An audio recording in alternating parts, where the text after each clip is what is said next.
I'm working on a project about how authoritarians take over a national voting system. And basically, they undermine the democratic processes from within rather than through immediate violent coups coming out guns a-blazing. That's not how they work.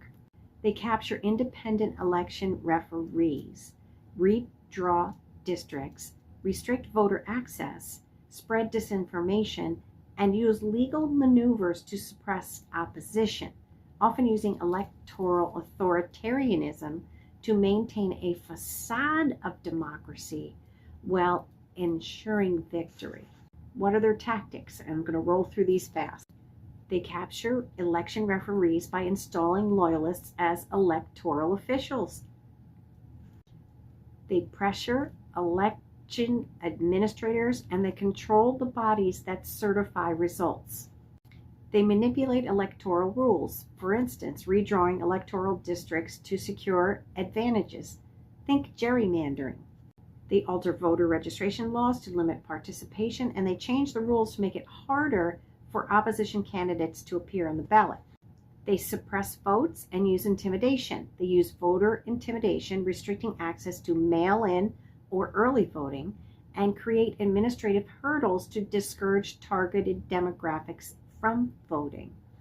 For instance, married women who change their name having to find original documentation of their original name in order to register to vote. This is creating hurdles for people when they're trying to register to vote.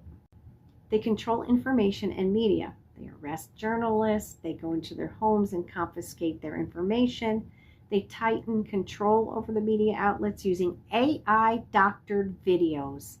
Trump has been doing this big time lately, like when he changed the face of the woman in the church protests and made her hysterically crying. They also darkened her skin because she was black. Oh my God.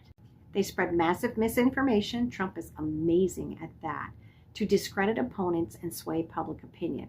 His base will believe anything he says. They don't have to work too hard at it anymore. They use legal and institutional warfare, for instance, using executive orders to overhaul federal election administration, banning opposition parties, and stacking Supreme Courts with loyalists, to uphold fraudulent results. That's coming. They weaponize violence and fear, inciting or condoning political violence against opponents, using security forces for voter coercion, and create a climate of fear to ensure obedience. These methods allow authoritarians to maintain a semblance of democracy while ensuring that elections are not free and fair.